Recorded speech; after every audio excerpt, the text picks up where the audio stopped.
Bonjour à toutes et à tous, je profite de cette belle journée de printemps pour vous présenter les différentes lois biologiques. On va faire 5 petites vidéos qui reprendra à chaque fois une loi particulière. Donc ces lois ont déjà été énoncées par différents médecins, on retrouve ça chez Platon, chez Socrate, on va aussi retrouver toutes ces informations dans les travaux d'Henri Laborie. Mais bien sûr elles ont été systématisées de manière assez spectaculaire par le docteur Hammer. Et on va donc commencer par la première loi. Donc je vais vous parler de la première loi biologique. Et qu'est-ce que nous dit cette première loi biologique? C'est que toute pathologie débute par un surstress. Et ces surstress sont toujours inhérents au monde du vivant. Ce sont des surstress en rapport avec des événements vitaux, tels que des manques de nourriture. Bien sûr, on va retrouver des atteintes à l'intégrité, des pertes de protection. On peut retrouver des impuissances. Dans la nature, on va retrouver des impuissances. On va retrouver bien sûr aussi des peurs, des problématiques territoriaux. Tout ça sera vraiment tout ce type de surstress qu'on va retrouver, qu'on peut retrouver aussi bien évidemment chez les hommes que chez les animaux. Et lorsque vous allez vivre ce surstress, qui est un événement alors évidemment qu'on retrouve dans la nature, qui est un événement dramatique, un événement sur lequel tu te retrouves totalement à contre-pied, que tu vas vivre dans l'isolement, et sur lequel tu vas te sentir totalement bloqué. C'est-à-dire tu ne pourras ni attaquer, ni fuir, ou alors ton attaque et ta fuite va être totalement inefficace. Et dans cette situation, qu'est-ce que va faire ton cerveau? Il va essayer de survivre, et pour survivre, il va mettre en place ce qu'on appelle un programme archaïque de survie, qui est commun à tous les êtres vivants. Et dans ce programme archaïque de survie, il va se mettre en place en dehors de votre champ de conscience, et toujours par rapport à ce qu'on appelle le psychisme. Quand on parlera du psychisme, c'est simplement notre façon de percevoir l'événement, notre ressenti face à un événement qui est unique. Il n'y a pas un ressenti le même pour chaque personne, pour tout le monde. Chacun, face à une situation, va avoir son propre ressenti. Donc on va avoir un psychisme, on va retrouver alors une partie du cerveau qui va être impactée, puisque évidemment c'est toutes nos cellules qui vont être gérées par notre cerveau ordinateur, et c'est notre cerveau ordinateur qui, en fonction de notre ressenti, va choisir ce programme archaïque de survie, qui va alors impacter un organe ou différents organes si on a plusieurs ressentis sur un même événement. Et tout ça, ça fonctionne ensemble. On ne peut pas les séparer. Et donc, on va pouvoir redéterminer exactement ce que la personne a perçu quand on connaîtra évidemment l'organe qui va être touché. Parce que si on retrouve par exemple ces deux circonstances actuelles, si on retrouve une alvéole pulmonaire qui va être touchée, ça veut dire que pour la personne, la mort est en elle. Si on va retrouver, parce que l'alvéole pulmonaire a une fonction évidemment de capter l'oxygène et de le faire transmettre à vos cellules pour que vous puissiez vivre. Donc en fonction de l'organe qui est touché, on va pouvoir déterminer un psychisme bien particulier, et cet organe va être géré par une partie du cerveau bien particulière. Toute cette situation de triangulation, on appellera ça alors ce qu'on appelle un invariant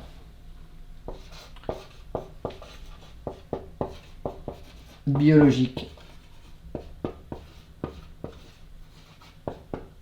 C'est-à-dire que pour une même perception, c'est toujours la même zone du cerveau qui va être touchée, toujours le même organe qui va être touché, aussi bien chez l'homme que chez l'animal. Si par exemple quelqu'un se trouve face à une situation dans une impuissance à s'opposer, soit activement, soit passivement, mais ça va être la hanche qui va être touchée aussi bien chez un chien, chez une vache, que chez un homme, c'est-à-dire parce que la hanche va vous permettre de pousser ou de freiner. Donc on va retrouver tout ce genre de choses. Donc ça, c'est ce qu'on appelle un variant biologique qui est excessivement important, parce que c'est ce qui nous permettra à nous de faire cette corrélation entre une pathologie, c'est-à-dire un organe touché, et un ressenti. Et c'est ça qui est très intéressant de pouvoir mettre en évidence chez nos différents patients, pour qu'ils prennent conscience évidemment de leurs problématiques. Et après, il faudra trouver l'événement qui les a mis dans cette problématique, et de leur permettre alors peut-être de pouvoir donner une autre perception avec d'autres ressentis, et de pouvoir gérer cette situation autrement. La prise de conscience pour moi est très importante, et par la suite, cette prise de conscience permettra au patient de pouvoir modifier sa perception ou pas. Mais à ce moment-là, il en aura évidemment la possibilité. Tandis que tant qu'il n'a pas cette prise de conscience, il peut absolument rien changer, il ne pourra absolument pas changer ses programmes, ou fermer parfois des programmes qui se mettent en route et qui tournent et qui tournent et qui tournent comme ça indéfiniment, sans qu'on comprenne pourquoi. Alors lors de ce surstress, lors de ces programmes marqués de survie qui vont être mis en place, qu'est-ce que va faire notre cerveau? Il va faire ce qu'on appelle un arrêt sur image. C'est-à-dire qu'il va faire une photo ou un film si le surstress a duré un certain temps. Et cet arrêt sur image, dans cet arrêt sur image, le cerveau va faire quoi? Il va tout enregistrer avec vos 5 sens. Donc il va enregistrer avec la vue, l'ouïe, le goût, l'odorat, le toucher. Il va aussi enregistrer tout ce qui se passe en rapport avec le temps, c'est-à-dire l'heure à laquelle ça se passe, l'âge que vous avez, le moment de l'année, l'âge que vous avez. Il va aussi enregistrer l'espace, c'est-à-dire l'espace, c'est la position que vous avez dans l'espace lorsque vous êtes en train de vivre ça, si vous êtes en train de lever un bras, si vous êtes accroupi, si vous êtes à genoux, si vous êtes dedans, si vous êtes dehors, s'il pleut, s'il neige, s'il vente. En fait, il va enregistrer les moindres détails. Il faut savoir quand même que notre cerveau traite 4 milliards d'informations par seconde, mais vous en avez conscience que de 2000, donc c'est-à-dire pas grand-chose. Mais tout ça va être enregistré dans les moindres détails. Tout cet arrêt sur image va nous donner alors ce qu'on appelle les rails du conflit.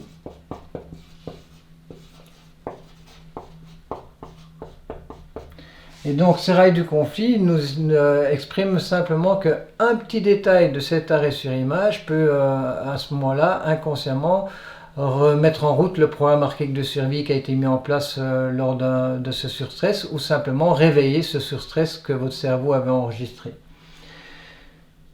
Donc ça c'est quelque chose de très important parce que ces rails de conflit peuvent nous garder dans notre conflit, chaque fois le faire réveiller, chaque fois remettre en route ce programme. Et tant qu'on n'a pas compris certains éléments de cet arrêt sur image, ben à ce moment-là les événements reviennent en permanence.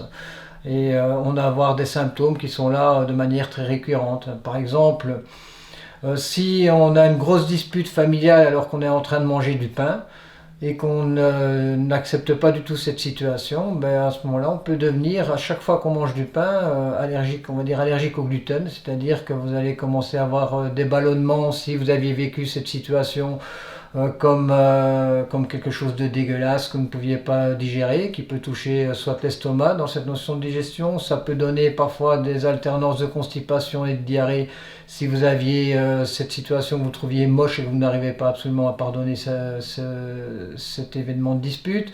Ou si vous l'aviez vécu dans une notion de pressentir un danger, ben chaque fois que vous allez manger du pain, ça va rappeler ce conflit de dispute et toucher alors ce qu'on appelle la muqueuse nasale et vous donner peut-être un écoulement nasal, c'est-à-dire une rhinite. Voilà, ça c'est ce genre de choses qu'on peut retrouver. Donc c'est très important, si on peut, de retrouver cet arrêt sur image, bien sûr, et de retrouver quelles étaient l'ambiance de ces rails du conflit.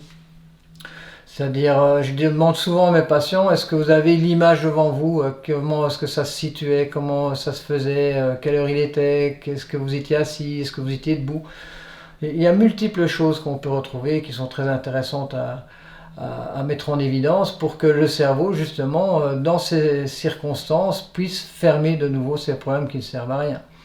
Un autre exemple, vous êtes à l'école et il y a un prof qui passe derrière vous, vous faites une erreur et vous met une petite talotte derrière la tête, ben à ce moment-là, ou bien vous crie dessus.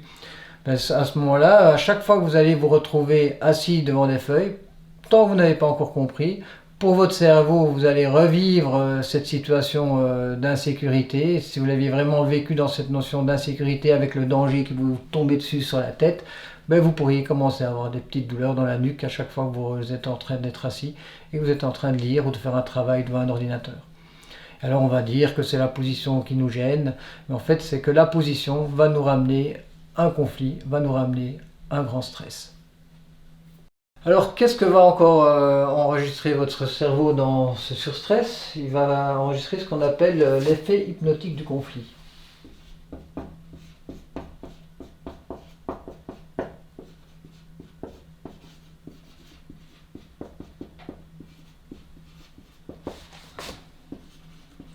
Alors, qu'est-ce que c'est qu'un effet hypnotique du conflit?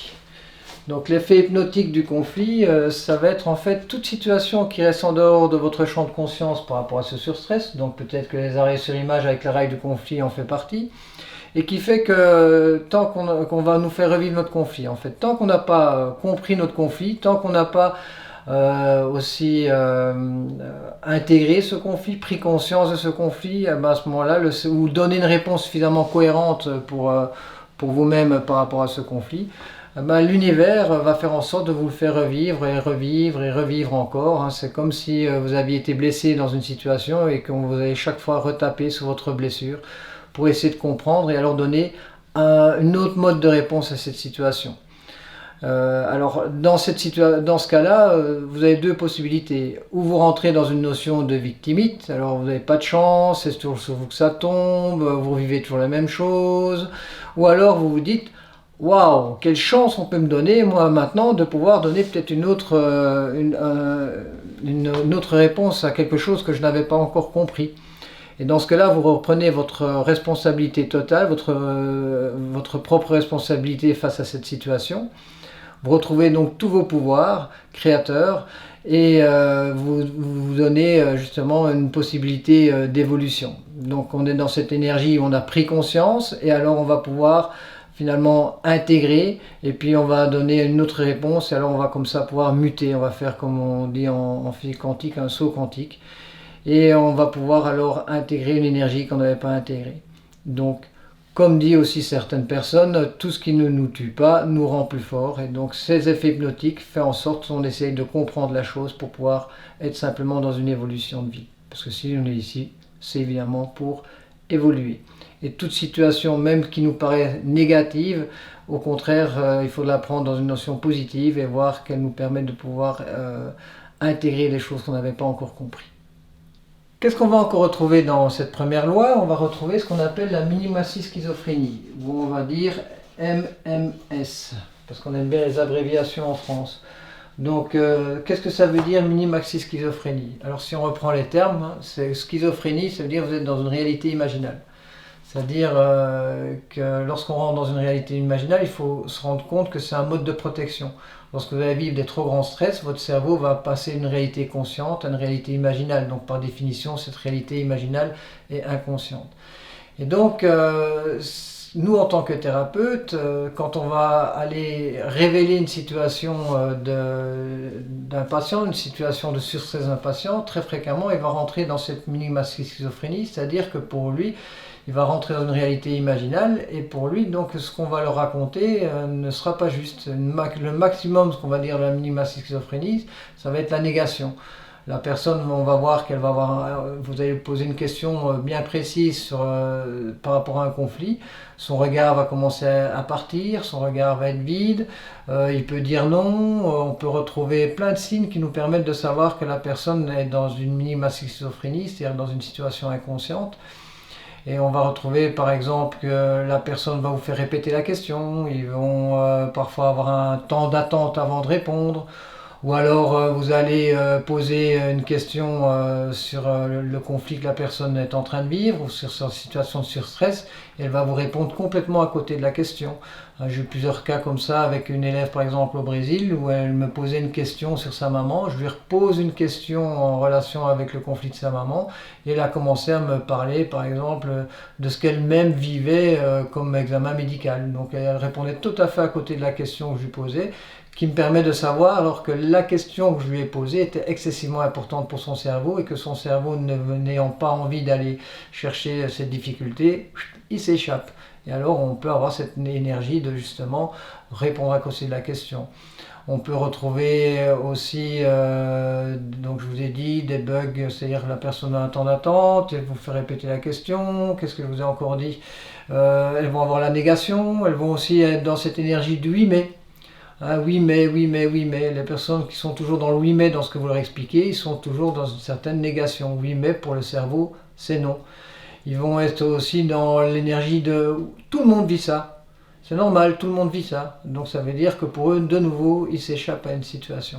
Et pourtant, c'est très important cette minimatie schizophrénie, puisque le fait que la personne est dans une inconscience face à une situation ne lui permet pas d'évoluer. Donc nous, en tant que thérapeute, ce sera permettre à la personne de sortir de cette minimatie schizophrénie, c'est-à-dire à prendre conscience de son conflit, de nouveau, comme je vous l'ai expliqué pour l'effet hypnotique de conflit, et de pouvoir alors modifier ou pas sa réponse à cet événement. On va retrouver aussi un élément supplémentaire dans ces lois biologiques, c'est le path hormonal.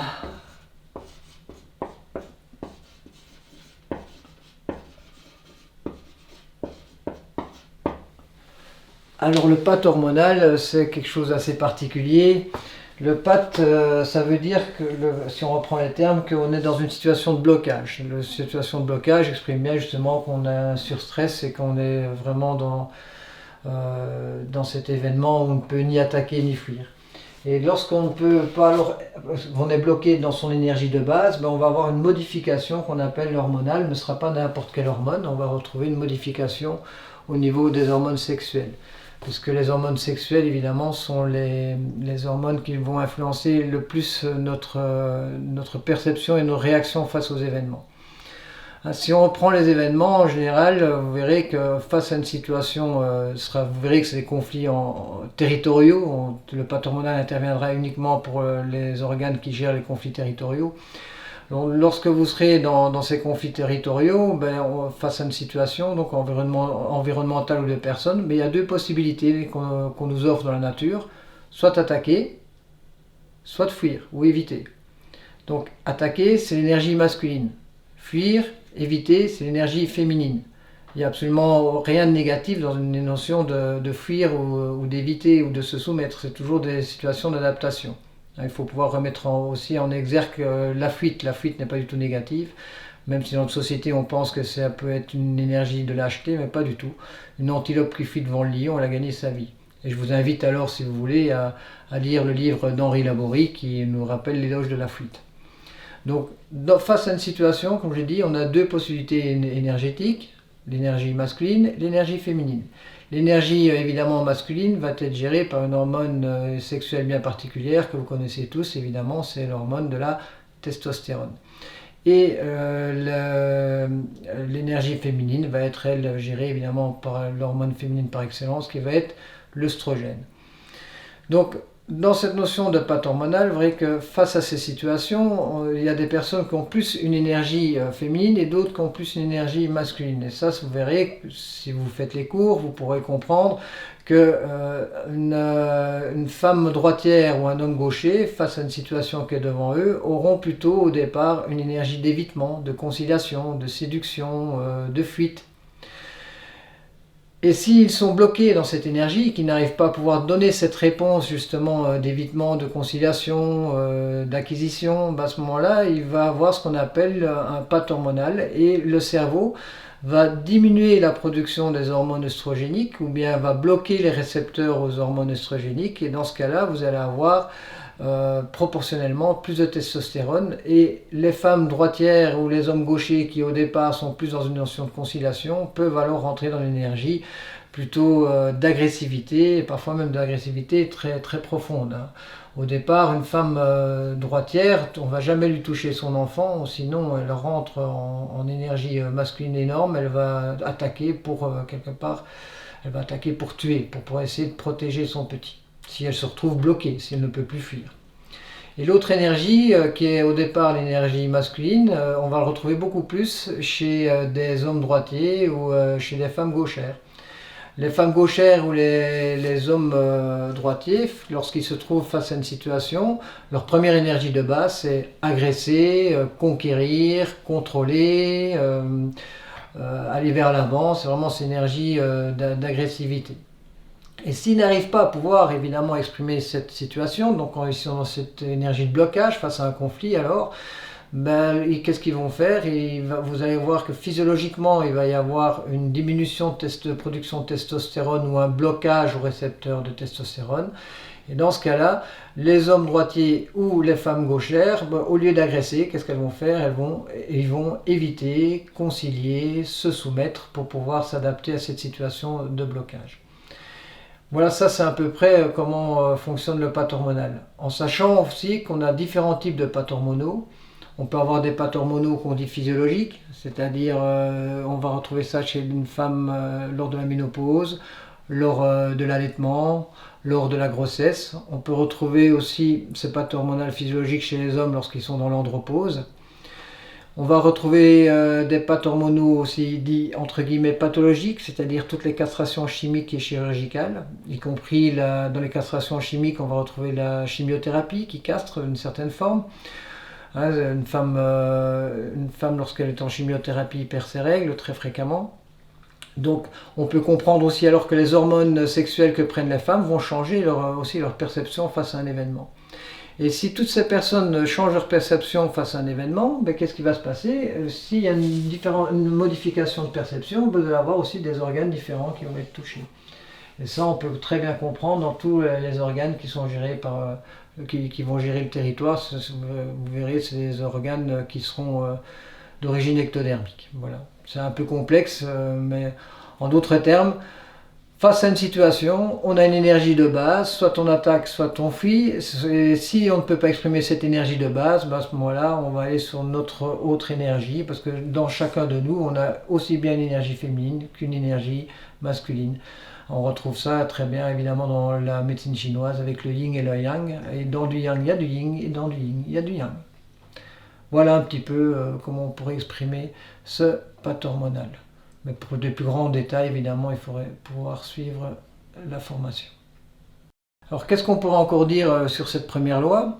Il faudrait savoir, on peut comprendre que notre cerveau, finalement, c'est comme un système immunitaire. On dit toujours le cerveau ne peut reconnaître que ce qu'il a déjà connu. Dans un ordinateur peut reconnaître que ce qu'on lui a mis comme programme. Et donc, on peut penser que lorsqu'on va vivre un premier surstress, il va avoir ce point marqué de survie qui se met en place une première fois. Et alors, on va avoir peu de répercussions organiques. Ce programme va être là à basse intensité. Et pour que ce programme ait des répercussions organiques de manière importante, il faudra une seconde fois. Donc, il faudra ce qu'on appelle un déclenchant. Donc, un déclenchant, c'est ce qui va venir réveiller ce qu'on appelle un programmant. Donc le programmant, c'est une première situation qui sera toujours vécue face à une situation bien particulière. C'est un premier conflit face à une situation bien particulière qui sera vécu toujours dans un aspect concret, réel. Et on va, pour que cette première situation se révèle vraiment au niveau corporel, on peut avoir ce qu'on appelle un déclenchant. Donc ce déclenchant qui peut être lui aussi bien réel, virtuel ou symbolique ou analogique, qui va venir alors réveiller ce programmant avec une répercussion organique beaucoup plus importante. Et tant qu'on n'a pas compris quelque chose, la vie va nous remettre dans ces énergies-là pour qu'on puisse les modifier, pour qu'on puisse modifier les programmes. Et dans ce cas-là, on va avoir ce qu'on appelle des récidives de conflit.